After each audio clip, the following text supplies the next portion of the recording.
एक गांव में जानकी राम नाम का एक बूढ़ा आदमी हुआ करता था। उसे पत्नी और 2 बेटे थे। दोनों के शादी होकर उनके 2 बच्चे भी थे। दोनों कोई काम करे बिना आवारा घूमते रहते थे। जानकी राम एक बड़े होटल में शेफ के तौर पे काम करता था। वो वहां पर तरह तरह के व्यंजन बनाता था। आए दिन दोनों बेटों को खर्चे के लिए पैसे भी देता था। उसके साथ साथ बहुओं को भी पैसे देता था। ये सब देखकर जानकी राम की पत्नी को बहुत गुस्सा आता था। ये क्या जी, कमाए सारे पैसे ऐसे बांट रहे हो? आपकी वजह से वो दोनों कोई काम करे बिना आलसी बन रहे हैं। ऐसे पैसे देना बंद किए तो अच्छा रहेगा। बोली तो जानकी राम, जाने दोरी, वो पराये नहीं है ना, हमारे बच्चे हैं ना। हाँ, एक और बात, थोड़े दिनों में मैं रिटायर होने वाला हूँ कहकर तुम्हें पता है ना, रिटायर होने के बाद मुझे आने वाले पैसे मेरे नाम पे मौजूद पूरी जायदाद दोनों बच्चों के नाम पे लिख दिए तो मैं शांति से रह सकता हूँ। कहा तो पत्नी, आप सटिया गए हैं क्या? उन्हें उतने पैसे और जायदाद दिए तो वो लोग कैसे बदलेंगे? पैसे बचाना भी उन्हें नहीं आता। मेरी बात सुनो, ऐसे मत करो। जो योग्य नहीं है उनकी मदद करना अच्छी बात नहीं है। कहा तो जानकी राम, नहीं, वो वैसे लोग नहीं है। सिर्फ इस बात में मुझे मत रोकना। वैसे इतना सारा पैसे और जायदाद दिए तो वो लोग हमें बहुत अच्छे से देखेंगे ना, मेरा यकीन करो। कहा सोचे जैसे ही रिटायर होकर वो रिटायरमेंट के पैसे बच्चों में बांट दिया। बाद में लॉयर को बुलाकर पूरी जायदाद दोनों बच्चों के नाम पे लिखवा दिया। बाद में सिर्फ थोड़े दिन बीतते ही जानकी राम की खुशी गायब हो गई। बेटा और बहू उन दोनों का अपमान करने लगे। छोटी छोटी बातों पे ही उन पे चिढ़ने लगे।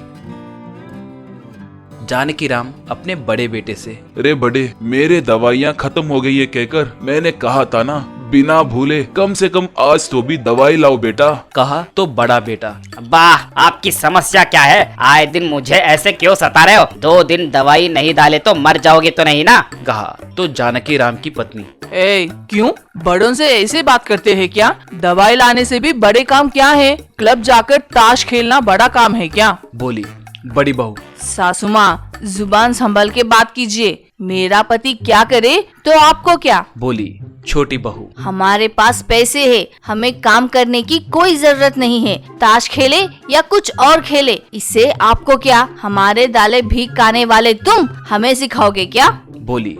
ये सुनकर जानकी राम पत्नी से, तुमने सही कहा री, हमने इन्हें पैसे देकर बहुत गलत काम किया है। अब हमारा यहाँ पे रहना ठीक नहीं होगा। चलो हम ये घर छोड़कर चले जाते हैं। कहा बड़ा बेटा, क्यों घर छोड़कर चले जाओगे कहकर डरा रहे हो क्या? जाओ जाओ, तुम्हें कोई नहीं रोकेगा।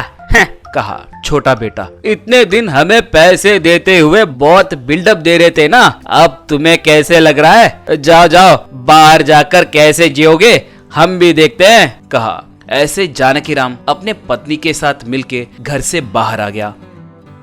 दोनों गांव के बाहर मौजूद एक मंदिर में बैठे थे। पत्नी, आप घबराइए मत, ये देखिए मेरे पास मौजूद सोना बेचकर हम कोई व्यापार शुरू करेंगे। आपके बनाए व्यंजन बहुत स्वादिष्ट होते हैं ना, इसलिए हम कोई ठेला लगाएंगे। आप वहाँ पर कोई अच्छा व्यंजन बनाइए, दोनों मिलकर बेचेंगे। बोली जानकी राम। तब मैं भी वही सोच रहा हूँ री, मुझे मेरे बनाए खाने से ज्यादा तुम्हारे बनाए तंदूरी वड़ा पाव बहुत पसंद है, इसलिए तुम वहाँ पर वड़ा पाव बनाकर बेचो। कहा ऐसे वो अपना सारा सोना निकालकर जानकी राम को दी। जानकी राम सोना बेचकर पैसे लाया। दोनों मिलकर एक तंदूरी वड़ा पाव का ठेला खोले। वहाँ पर जानकी राम की पत्नी तंदूरी वड़ा पाव तैयार करने लगी।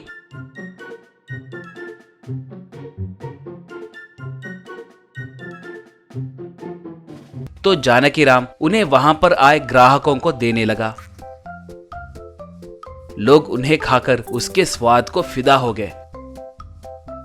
एक आदमी, वाओ, ये वड़ा पाव तो मस्त है जानकी राम जी, सच में इतना स्वादिष्ट वड़ा पाव को मैंने कभी नहीं खाया, ये सच है। कहा तो दूसरा आदमी, जानकी राम जी, आप कितने बड़े चef हैं, ये सबको पता है, मगर एक बात तो माननी पड़ेगी, आपकी पत्नी के बनाए ये तंदूरी पाव ही आपके सभी व्यंजनाओं से भी बहुत स्वादिष्ट है। कहा तो उनके बातें सुनकर जानकी राम और उसकी पत्नी बहुत खुश हुए। ऐसे वो दोनों तंदूरी वड़ा पाव बेचते हुए बहुत पैसे कमाने लगे, अच्छा घर और कार भी खरीदे। दूसरी तरफ उनके बेटे जुआ खेलते हुए, शराब पीते हुए, बहुएं शॉपिंग करते हुए पूरे पैसे गवा बैठे। उन्हें कर्ज दिए लोग आकर पूरे जायदाद को हड़प कर उन्हें घर से निकाल दिए।